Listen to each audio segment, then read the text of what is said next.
Hi all அனைவருக்கும் வணக்கம். என்னோட இன்றைய மார்னிங்லேருந்து ஈவினிங் வரைக்கும் செய்த வேலைகளை வந்து ஒரு 3 மினிட் ஷார்ட்ஸாக பார்க்கலாம். மார்னிங் எழுந்து வாசல்லாம் தெளித்து கோலம் போட்டாச்சு. கீழே உள்ள செடிகளுக்கெல்லாம் தண்ணி விட்டுட்டோம்.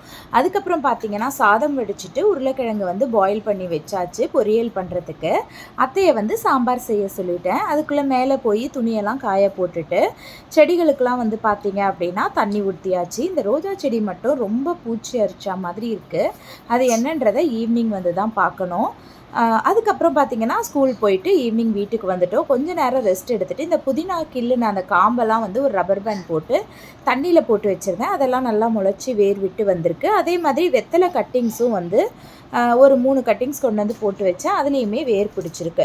ஸோ அதை அப்படியே மேலே கொண்டு போயாச்சு. மார்னிங் போட்ட துணியெல்லாம் அடிக்கிற வெயிலுக்கு சூப்பராக காஞ்சிடுச்சு. அதெல்லாம் எடுத்து வச்சுட்டேன். இந்த ரோஜா செடியை பார்க்கலாம் அப்படின்னு சொல்லிட்டு கிட்ட வந்து பார்த்தோம். அப்போ பார்த்திங்கன்னா இந்த கம்பளி பூச்சி மாதிரி குட்டி குட்டி புழுவாக வந்து இருந்தது. கம்பளி பூச்சி இருக்கும் இல்லையா, அதே மாதிரி குட்டி குட்டி பூச்சியாக இருந்தது. அதனால் இது வரைக்கும் நான் அந்த மாதிரி பார்த்தது கிடையாது. இப்போ தான் ஃபஸ்ட் டைம் பார்க்குறேன். பார்த்தா அது அப்படியே இலை கலர்லேயே இருக்குது. உங்களுக்கு இது தெரியுதான்னு தெரியல.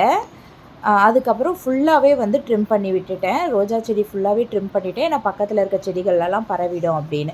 அதுக்கப்புறம் ஆல்ரெடி இருந்த மண்ணை கீழே கொட்டி கொஞ்சம் லூஸ் பண்ணி மறுபடியும் ஃபில் பண்ணியாச்சு. இங்கே பார்த்திங்கன்னா நல்லா வந்து இந்த புதினா வந்து முளைச்சிருக்கு இல்லையா, வேஸ்ட்டான காம்புகள்லாம் தூக்கி போட்டுட்டு வேர் விட்டதெல்லாம் அழகாக நட்டு வச்சாச்சு. நட்டு வச்சு தண்ணி தெளித்து அதை ஒரு ஓரமாக எடுத்து வச்சுட்டோம். அவ்வளோதான், இந்த புதினா வேலைகள் முடிஞ்சிட்டு அதுக்கு அடுத்தது பார்த்திங்க அப்படின்னா வெற்றிலை காம்புகள் தான் வந்து நம்ம எடுத்து வச்சுருந்தோம் இல்லையா, வேர் விட்டுருந்ததுன்னு சொல்லியிருந்தேன். அதை வந்து அதே மாதிரி பிளான் பண்ணிவிடுவோம். அதுக்காக வந்து பார்த்திங்க அப்படின்னா நான் மீஷோவில் வந்து ஒரு பாட் வாங்கியிருந்தேன். 5ஓ 6ஓ அப்படியே செட் வந்துருந்தது. ஆனால் அதெல்லாம் ரொம்ப வந்து குட்டியாக தான் இருந்தது. அதனால் அதில் ஒரே ஒரு பாட் மட்டும் எடுத்து இப்போதைக்கு இதில் வைக்கலாம், கொஞ்சம் வளர்ந்ததுக்கப்புறம் நம்ம ஷிஃப்ட் பண்ணிக்கலாம் அப்படின்னு சொல்லிட்டு அந்த பாட்லேயே வந்து வச்சுருந்தேன். 3 காம்புகளில் பார்த்திங்கன்னா 1 மட்டும் நல்லா வேர் விட்டுருந்தது, மற்ற 2 லைட்டாக தான் இருந்தது. ஓகே, வைப்போம், பார்க்கலாம் வருதா என்னென்னு.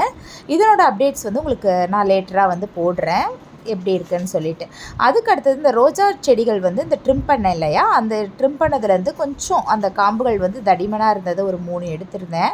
அதில் வந்து இந்த ஆலிவேரா ஜெல் வந்து இதுதான் ஃபஸ்ட் டைம் நான் இப்படி ட்ரை பண்ணுறேன். ஆலிவேரா ஜெல் வந்து அப்ளை பண்ணிவிட்டு அதையுமே வந்து புதைச்சி வச்சாச்சு. இது வளருமா தெரியல, நம்ம பார்க்கலாம், வளர்ந்தால் உங்களுக்கு நான் காட்டுறேன். அதுக்கப்புறம் அப்படியே கீழே வந்து பூஜை வேலைகள்லாம் பார்த்தாச்சு. இன்றைக்கி பங்குனி உத்திரம். அதே மாதிரி ரொம்ப நாளைக்கு அப்புறம் வேல்மாறல் படிச்சுட்டு இன்றைய நாளை இனிதான் முடிச்சாச்சு. பாய் பாய்.